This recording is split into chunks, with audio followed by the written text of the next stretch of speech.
This episode is a really special one for me. I'm joined today by Vicky Curry, and this is a real full circle moment. As I first met Vicky about 12 years ago, as she came into one of my assessment centres as a temporary member of staff with hardly any experience, but a real sort of sparkle in her eye and great attitude. Over the past sort of 12 years, she's built an incredible career working for the brands such as Smyson, Harrods, and she's now actually a lecturer at the Fashion Retail Academy. So I'm really excited for you to hear this story. Vicky, I'm so excited to have you here. I know that we had our bit of a chit chat as you walked in, but as you walked into this door, I know I haven't seen you for a good few years in person, but it felt like it was just yesterday. You haven't changed a single bit. Neither of you.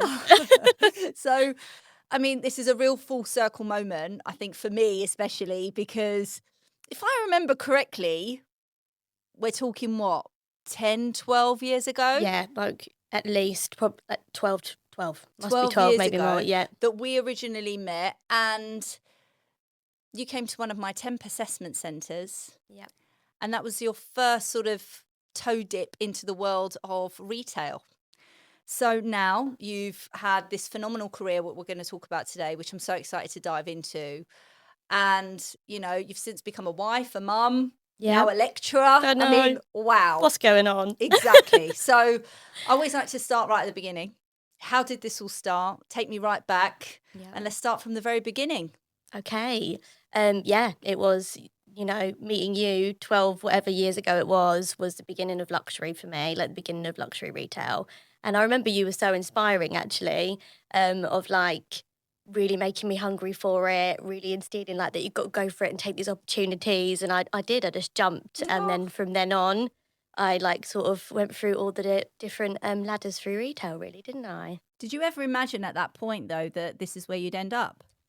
I don't think you know where you're going to end up. Like, I was only probably like 21 at the time. No, younger than that, because Harrods, I was 21 when I started Harrods. So I think you're just going with it, sort of fresh out of uni. You don't really know like where you're meant to be. I think you come out of this like uni bubble and you're like, wow, what do I do now?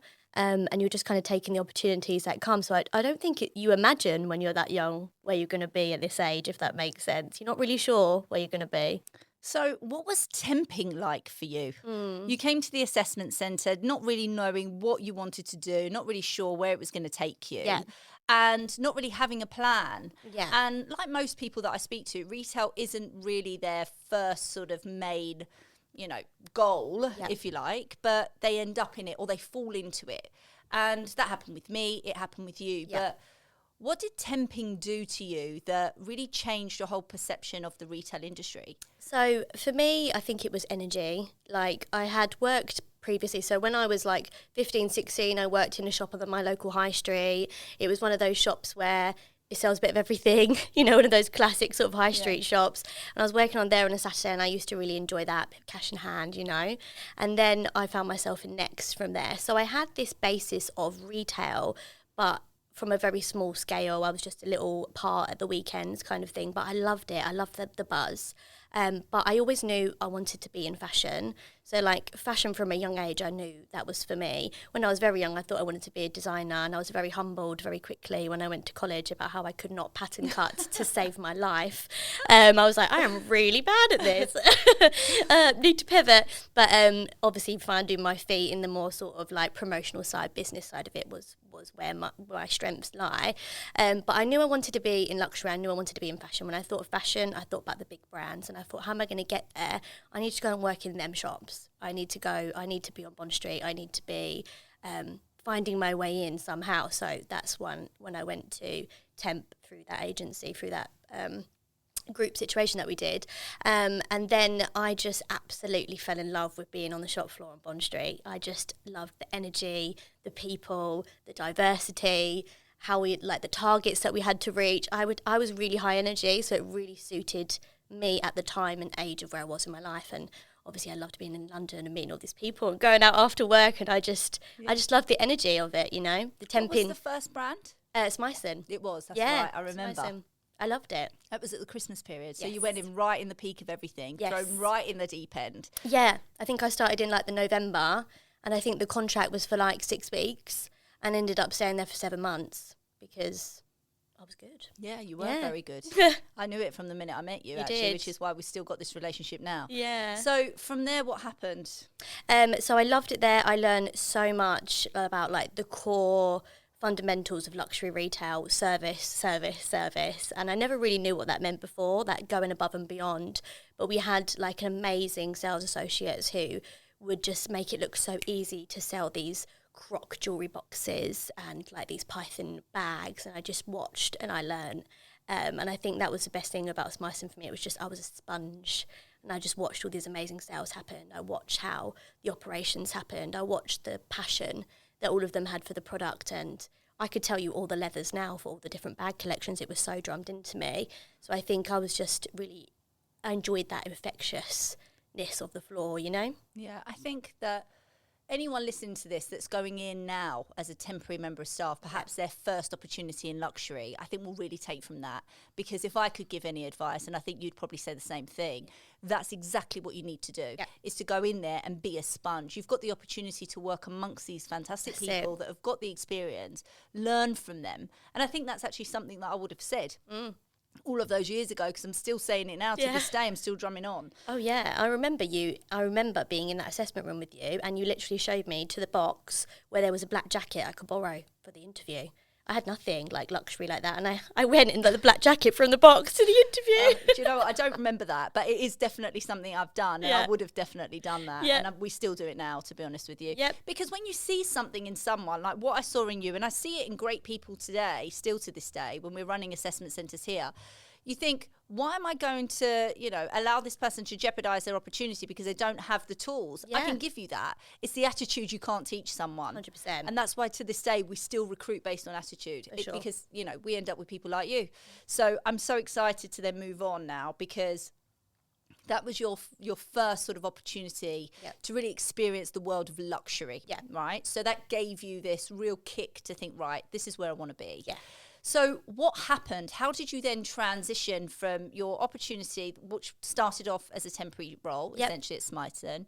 How did you then move on to, it was Harrods next? Yeah, so I moved to Harrods next, and it sort of happened quite naturally because obviously Smyson had concessions within Harrods. So I would meet people from those concessions that would come into the store for different things. So maybe they would bring in some extra diaries that needed gold stamping that they needed to get done for the next day. And, I'd just talk to them about being on the shop floor there and, being in a department store.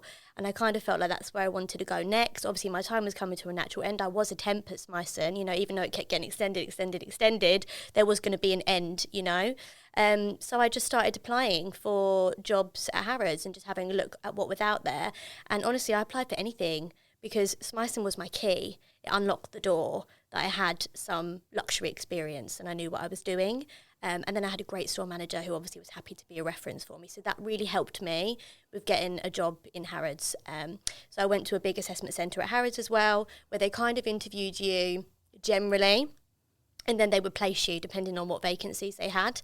And they called me and said there was a position in swimwear as a sales associate. And I thought, swimwear? It wasn't like the highest on my list. Swimwear, is that bit of me? But obviously I was like, yeah, I'm going to go into Harrods, put my foot in the door.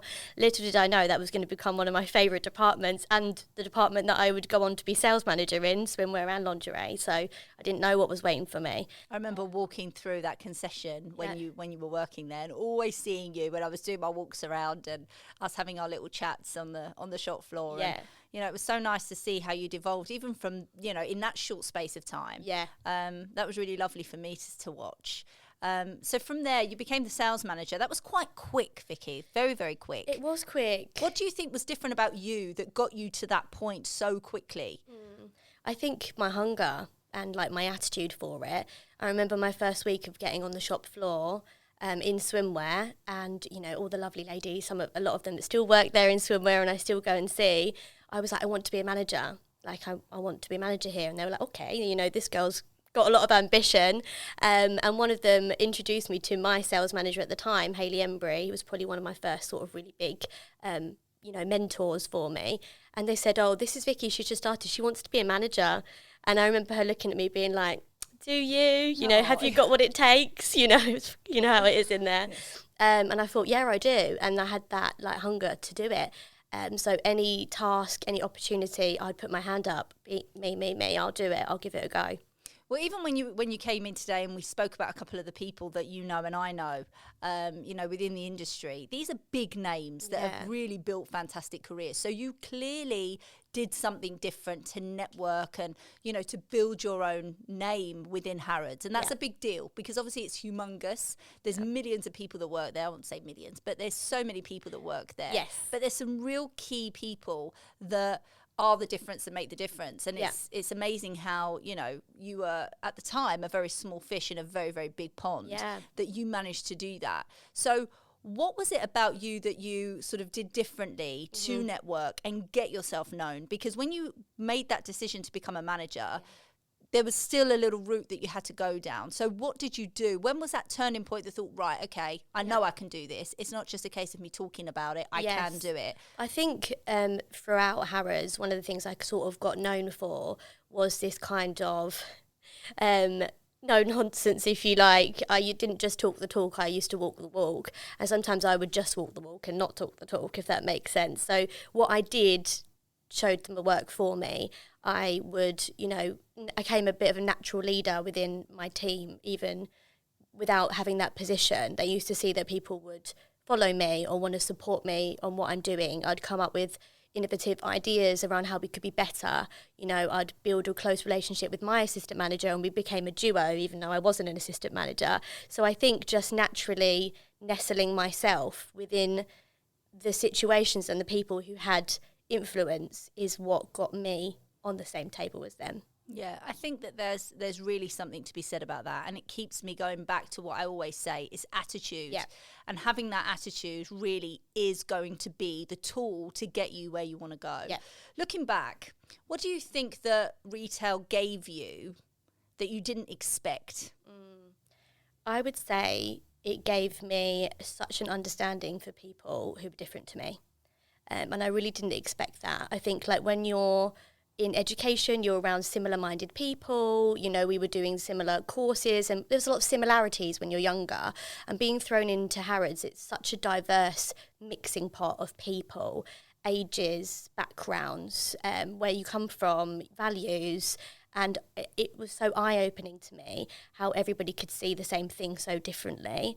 So I think that taught me a lot. It taught me a lot about how to flex to other people and be empathetic and see things from another perspective. And it just really opened my horizons, as an individual, not just a leader, but as a person, I would say. I say that all the time.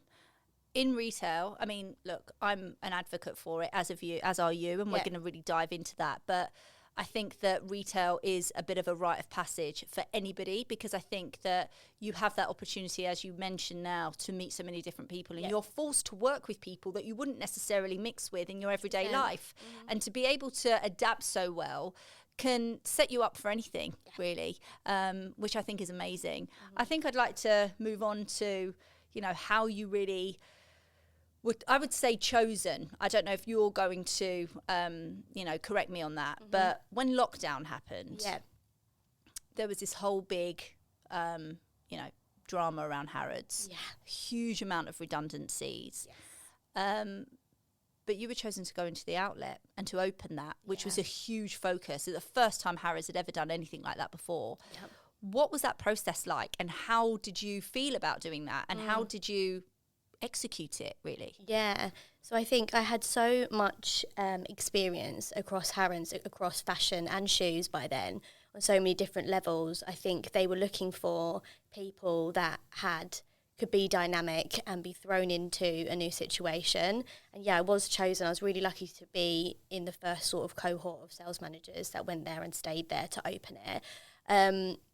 It was the most challenging of my chapters at Harrods because we'd come from, 7 years of kind of process and organisation and structure, the school of Harrods, if you like. I always say I grew up there because it was my school, to this empty Debenhams department store, which honestly, when we walked in to view it, it looked like from a film, like it was zombie apocalypse or something. Like, honestly, everything was just still there. It was like a department store frozen, but no stock. It was the weirdest thing. And they were like, right, we have got 6 weeks to open this and make it as special as Harrods. We want all of our customers to come here. It's going to be the first time we've done luxury outlet. We need to bring all the best bits of Harrods, but we need to bring out of ourselves all the other things that we can bring to the table. We need to be scrappy, we need to be agile, we need to be thinking outside the box, we need to just be asking for forgiveness and not permission. We just need to go for it. Is everybody ready? And we were like, yep, ready. But how did you actually feel? I mean, this is a big deal. Like, Yeah. How did you feel at that time? Honestly, I felt really motivated. I think because we've been on furlough for maybe 2 or 3 months, which felt like an eternity, but actually it wasn't that long, really. And I think we were all kind of in this bubble, really naive to what was going to come next. Because when the pandemic first happened, it was, first of all, we had the actual closing down of the store, which 100% was the most surreal experience of my life, just watching each concession having to shut its doors and us trying to keep the lights on until the last minute. To the point where I was working in the food hall. We were all working in the food halls to keep that bit open so we could give food to like the locals, to then a massive pause and then being thrown back into a new environment. But I felt ready. I felt really ready to like start giving again and like start using my brain again and, get moving. Really. But would you say, though, I mean, you'd been in Harrods for, 7 years up until this point, right? Would you say that was the biggest challenge that you'd have then in your retail career? Yes, absolutely. It was, I went through so many different challenges. Each department taught me a different thing. Each level taught me a different thing. But yeah, the outlet was one of the most challenging because we were really starting from scratch, and we were sort of given pockets of the main business to support us on that. But really, we were doing it all, Feline and Joe Reynolds were sort of like heading it up as the GMs there. And we had like a few of us as sales managers who effectively became store managers overnight, were bringing it to life and making it happen. We brought in like 100 sales associates from across the business, including airports that we'd never met. We had to push through store approvals for all of those, train them within 2 days around the vision of this store and get them on the floor. It was a lot. We were doing long days and we were so passionate. Yeah. I remember bumping into you there as well because we were doing a lot of work at Westfield at the time, and then we obviously met you there. I met you there, and I remember us having a conversation, and you were like, "Wow, this is big." Yeah. And I thought about you when we were talking about it the other day, which is obviously why you're here now, and what an achievement that is to have been asked to be part of that, which was a brand new thing for Harrods, and to be able to create the Harrods feeling and environment in a store that was big essentially white box. Closed down and just an empty unit. What do you think you did differently at that point to really create the magic of Harrods in what wasn't actually Harrods? I think what we did and what we it was, firstly, we had an amazing leadership team. That will always be my most proudest years, I think, at Harrods, of what we were able to do and how well we all worked together. And I think when you go through a challenging time, like the pandemic was, you do bond very quickly, don't you? People are feeling vulnerable, people are feeling emotional. We're going through an unprecedented time. So I think we all bonded and worked together very, very quickly, and that helped our success, was how tight we was. But we also decided to be really transparent with all of our sales associates and be like, this is what we're trying to achieve. Effectively, we're trying to save an area of the business. So that we had great purpose. So I think with that purpose, everyone put their best step forward. Everybody woke up and decided to be a 10 at the outlet, They did. They came in and they were like, yep, we've been chosen to come here. We are valued. We know what we need to do. So I think we brought over the magic of the retail theatre and what we did best, but also we brought over this new transparency, originality that we hadn't really seen before. So I think that's where everyone responded really well. It's actually quite rare to find people like you in today's retail market. And the reason why I started this podcast and the reason why I'm in this industry still is because I'm totally in love with it, as I can tell you are. Yeah. and you've built this fantastic career. You've evolved across so many different layers and areas of the business, and your passion just continues to shine through that. One thing that I want to discuss with you is the fact that now you have, you moved away from Harrods. There was an interim period there, which I know was obviously separate, which we'll talk about in just a second. Yeah. But from your experience of working in the pinnacle of luxury retail, which is Harrods, could you give me something to share with the listeners as to the fact that retail is not just a stopgap job? Because if there's anything that I want to do in my career, is to change that narrative about retail being just a stopgap job. It's not really a career. It's not really anywhere that you can grow professionally. Yeah. But listening to what you've done in a very, really short space of time is phenomenal. So I'd love your opinion on that. And if you could give advice, what that looks like. Yes. A bit like you were saying before, people fall into retail. People that are no longer in retail that I know who are big players in what they do now, I have never had a conversation with one of those people where they haven't said, oh, the most important part of my career was my retail experience to be able to do X, Y, and Z. I think working in retail gives you this well-rounded perspective of business that is so unique, because if you choose one avenue, yes, you become a master in that and all of its nuances within it. But within retail, you are effectively your own mini store. You understand everything. You understand people. You understand sales. You understand data. You understand buying, merchandising, VM. You know everything. Just because you're on the retail side, you actually get more exposure. You get the most exposure across all departments because you're the most important person. You're moving their stock. Without us, there's no money. Right, exactly. To buy more stuff. Absolutely. So we are the most important. I say that, I'm not joking. Yeah. It's like you've listened to my assessment centre that I was literally doing yesterday. Yeah. I say that every day. Yeah. And I say it in every meeting that I have with a client. I was at a really important meeting yesterday in Harrods, funnily enough, something exciting. And in that conversation that ended up being about 2 hours long, we had such a great, we had such great points in common, because this particular client was equally as excited and passionate about being in this industry and having worked in the industry for, similar to me, 20 odd years. And I made a point which he couldn't agree more with, and that was that the people that are on the shop floor, regardless of whether that's a manager, a sales associate, whatever it is, those people are the most important people. None of these brands have a business without them, without us, I would say, because who's telling the stories? Exactly, we are the storytellers. That's the whole point of retail. You being on the floor is the most important thing. Like, the cogs don't turn without you.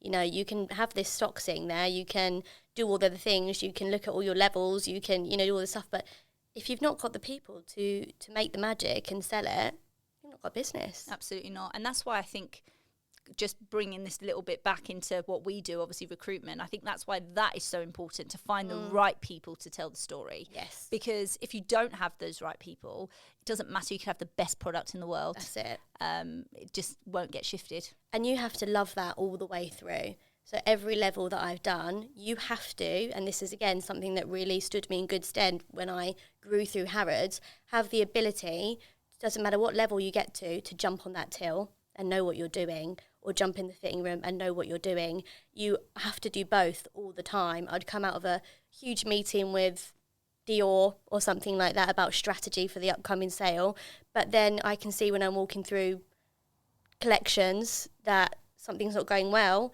and you have to jump in, throw yourself in immediately. What can we do to make this better? Operationally, what needs to happen right now? Where do these people need to be?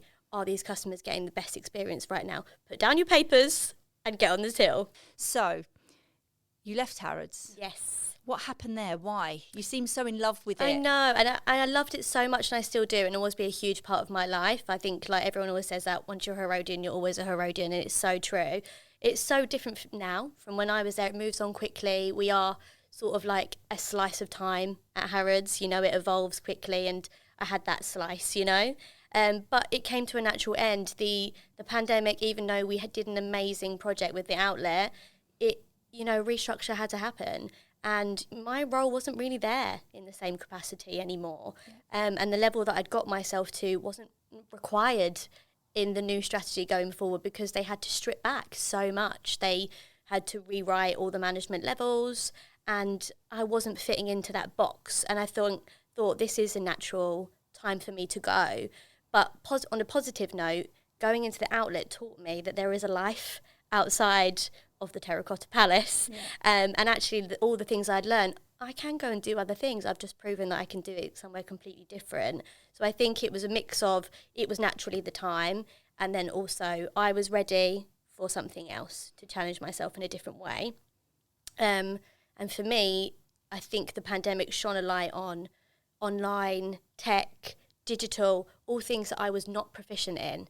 You know, I was fantastic at being in brick and mortar, but I didn't really know how to evolve other than that. And I could start to see already that everyone else was evolving in this new online space. And I wanted to see what that was like. So what happened? So left Harrods, sort of looking for the next opportunity. Took me a while to figure out that's the route I wanted to go down. Because I remember, I think at that time, you and I had a couple of chats. We did, yeah. Do you remember I was throwing around all kinds of things? And actually it was quite freeing for the first time. You went for a couple of interviews with us. I did, I did. Don't forget nothing. And it was fantastic to like go, you know, I had some fantastic interviews, big brands, you know, big opportunities. But I kept thinking, what do I want to do now? Because also I had been on the shop floor for 7 years. I hadn't had a Christmas Eve in 10 years if I add in temping. So I was like, actually, what do I want to do? Maybe I want to have a little bit more work-life balance for a little bit. I was with my partner then. We had discussed we wanted to start a family and things like that. And I had to start thinking about what the next chapter looked like. So sort of an interim position sort of came up with Bell Staff. And I did a store manager role there on Regent Street, which taught me a lot. It was a lot of pressure. It actually really made me understand what it takes to be a store manager with an actual key to a front door on Regent Street. You know, there's a lot of pressure that comes with that. But that was a big store. Yeah, it was flagship. Yeah. That's not taking a step back, Vicky. Yeah, no, I know. It felt like it was because it was smaller, but the reality of it was I had learned a lot. And I'm really proud of what I did. I was only there for 6 months, and, you know, I'm proud of what I did there. I went in and I instilled some, you know, strong values within the team, ways of working, work-life balance, which was something that was really needed.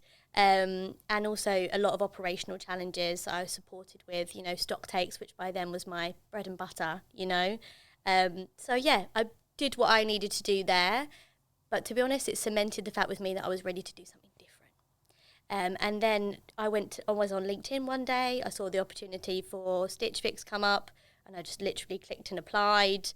And, yeah, I got it. The rest was history. The rest was history. How did you find coping in that situation, though? Because it's so different from working in Harrods and in Bell Staff, which is absolutely retail, you know, front of house, client facing. Very client focused, all of that. Yeah. How did that make you feel? Was that not a challenge? Because I would really struggle with that. Honestly, I felt like a fish out of water for the first bit at Stitch Fix. And I also felt like, because Harrods is so known for this excellence, this perfection, you know, precision, I kind of am a product of that. So sometimes when you go into another environment where that's not necessarily the same, you know, Stitch Fix was a much more relaxed. It's American.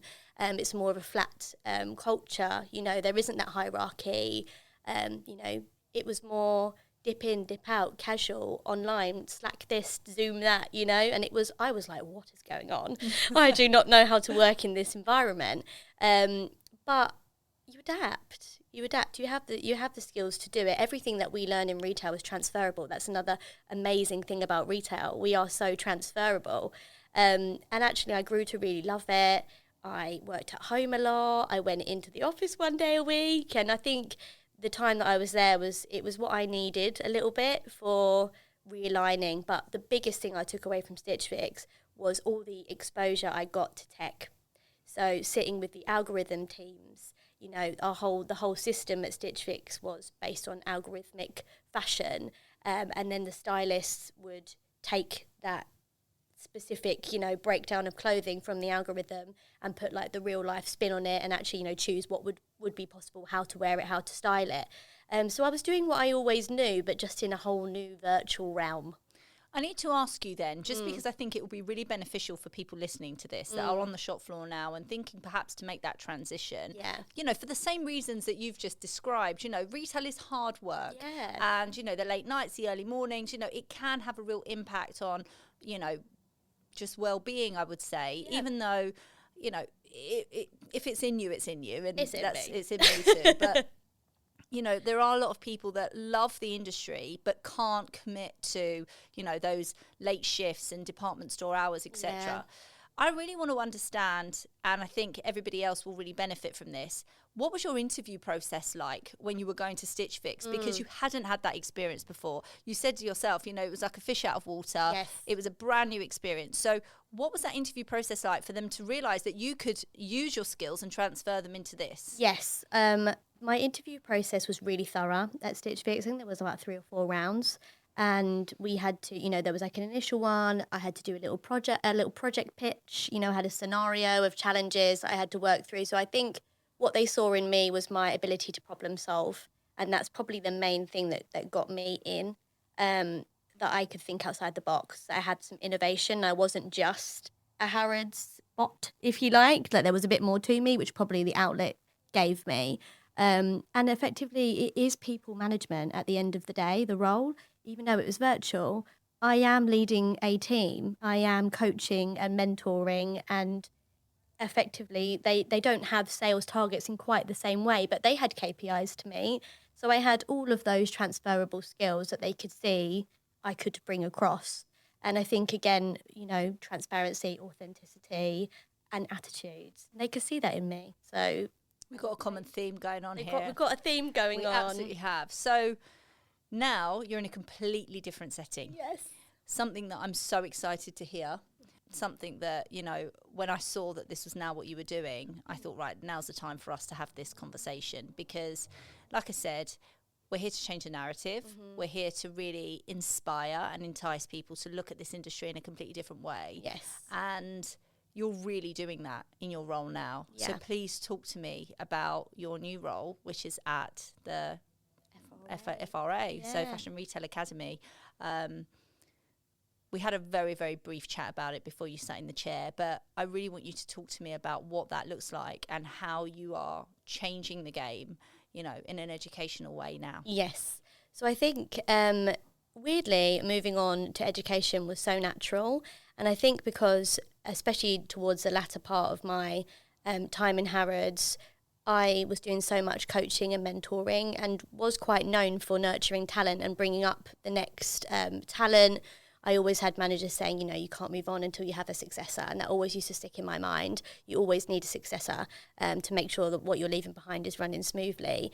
So I was so used to creating that, that actually moving into with students felt really natural because they've chosen to be in fashion. The Fashion Retail Academy is going through great growth. When I joined, they just moved to their new building in Moorgate, away from Gressy Street. So many more students. It looks so professional. It's going through a real buzz. It's going through such a peak on TikTok. All the next generation are talking about the FRA, the FRA, as we call it. It just felt like a really exciting time to join. And actually, one of my stylists from Stitch Fix was doing it, and she reached out to me and said, "You should do this. You'd be the most fantastic lecturer." And I thought, okay. By this point, I just had my daughter, so I was looking for something different that I could fit around being a mum now, because obviously that became a massive priority to me, a huge shift. It was always career, and now I have another career, which is so important to me, and I love being a mum so much. So I really wanted to work at what I'm doing next to get the most out of being with her while she's so young. And I applied, went for an interview, another vigorous interview. And again, the common theme is, all my experience from the shop floor, and much of the interview was how can you bring that into lessons? How can you bring the syllabus alive through your lived experiences? And I was really thinking on your feet in this interview, and I was like, I could divide up the room and I could make a section of the room buying, and I could make a section of the room merchandising, and I could make a section of the room retail, and I could give them like a common goal in the middle, and I could set a time frame of how they needed to achieve it, and they were like, yes, you're in. That is just amazing. So do you have the opportunity to actually write the syllabus? Yes. How incredible is it's that? amazing. I love it. So we obviously are part of UAL, so you get the overarching learning outcomes that you need to hit. But yes, it's our responsibility, and we're able to write the brief for all of these projects, and then build those down into deliverables, and then write those lessons for how we can make those deliverables exciting, relevant to industry now, dynamic. And the unique thing about the FRA and why it is so buzzy at the minute is because majority of us lecturers are from industry, which is their USP, to get everybody into industry through whatever avenue that looks like for them. But they are learning from us who are either still working in it, have been working in it. We are relevant, so it's exciting for them.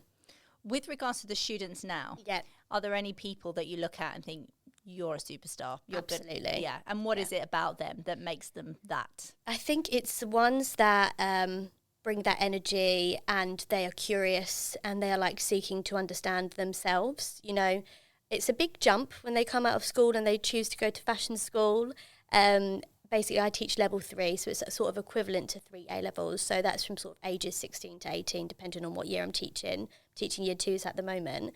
And it's a huge step. They've come out of education that feels quite prescriptive into a very creative avenue where we say, you can do it however you want to do it. What feels right? What research are you going to use? How are you going to follow that? So the ones that are curious and are looking for points of difference, and they just want to understand more, know more, look for more, research more, those are the ones, and you're like, those are the skills that you need in the industry and the workplace, not to be complacent, to stay curious, and they're going to go far. Well, those are the ones you've got sent to me. Yes. I'll feed them through to you next. Absolutely. You said actually that, we keep going on about attitude and how important it is, because unfortunately, and we don't want to paint everybody with the same brush, because that isn't the case. And we both, you with your students, me with my, now generation of temporary staff that come in that haven't necessarily had any experience. But there is that group of people that still feel that they are entitled. It just doesn't work that way, does it? No, and we are in a different generation now, and I do think a lot of it is it's just the world that we're living in. We've got social media at our fingertips. We see huge people, like we see CEOs, we see creative directors, we see it all, and it feels very attainable. We feel very close to it. And we do have students that come in and think they're going to be Molly May, because Molly May went to the FRA, and some of them might be, and that is amazing. But it's the journey that they have to do to get to that point. We can't all just wake up and be creative director. It is, you need to earn your stripes. You need to throw yourself in. You need to understand all the different corners of business to get to that level. You have to roll your sleeves up. And I think sometimes they don't quite realise that. Even within the work that we teach, even within the syllabus, I teach business for fashion and retail. It is a business course. So yes, it has got the word fashion in it and retail, but we are teaching business, and it is challenging. If you were to go back into management now, what is it that you would look for if you were then having to now build a team again from scratch? If somebody was to come and sit in front of you to interview or to send you their CV, what is it that you're looking for specifically? So for me, when I'm hiring, it is always first impressions, the energy that they give off, how they arrive, how they hold themselves, how they conduct themselves, the eye contact, the body language, the volume. If they've prepared, in a second if somebody's prepared. If they have thought about the way that they're delivering an answer. But then more deeply to that, when they're talking to me, if I say, tell me about, your time in this role, tell me about your experience at this brand, I don't just want to hear what tasks you were responsible for, like daily tasks that you have to do. I want to hear how you did those. What's the how? How did you uniquely do them compared to everybody else? What makes you special? You know, we all had to hit sales targets or go on fitting rooms or do whatever. How did you do that? You know, what is your point of difference? And what is it about you that what did you achieve for that business? Yes. This is what I always say when somebody sends a CV, if I see a list of tasks, I'm like, okay, we know Yep. in that business, in that type of role, those are the tasks that you will be asked to do. Yep. But what did you achieve for that business in the time that you were doing that job? Absolutely. And that's really what candidates need to be looking at when they are rewriting their CV. So it's just Sure. that's a separate conversation Yeah. for a separate day. Yeah.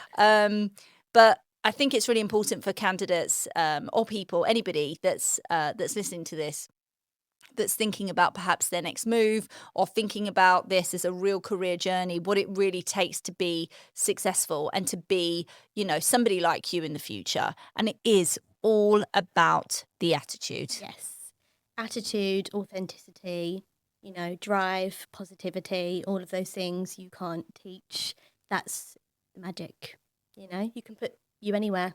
I'm living proof of that. You can do any department if you have, you know, those values, you're working to those values and you're bringing that energy. When we sat down, we obviously said to each other that, we really want to change this narrative. Yes. How are you doing that in your day-to-day, obviously lecturing? Because you mentioned that there are, students that really look at the industry as more so creative rather than being in the business side, so the retail side, and thinking, right, okay, I'm going to use this opportunity at the FRA to become a buyer or a merchandiser or, a designer or whatever it is. Yes. What do you talk about to give them that inspiration to actually start on the shop floor or actually look at the shop floor as a long-term career option? Yep. So a lot of the times when they say they want to be a buyer or something like that, I always talk about, I was like, so many buyers that I know have come from shop floor, right? Like they're buyers because they understand retail. That's why they're buyers. Or, inspire them through different stories or different people that you've met of why the floor is the most important thing. And once you sort of sow that seed, they then start getting their part-time jobs. They start to get that buzz for it, and then different opportunities come up for them. But equally, you inspire them by saying all of these skills that you can get in retail are going to set you up for life, and not just for what you want to do right now. And just like how much you can grow as a person through retail itself, and also create money on the shop floor.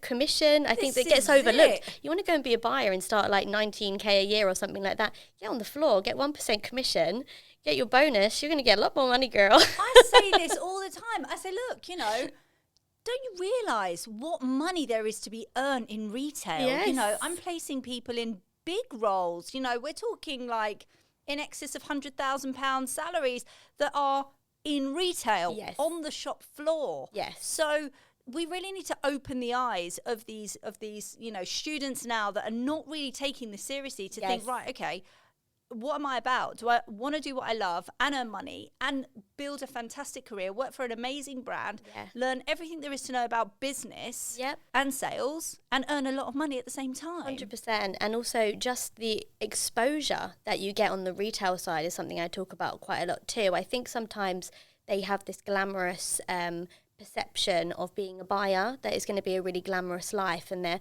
flown off to all these shows and that's top level stuff.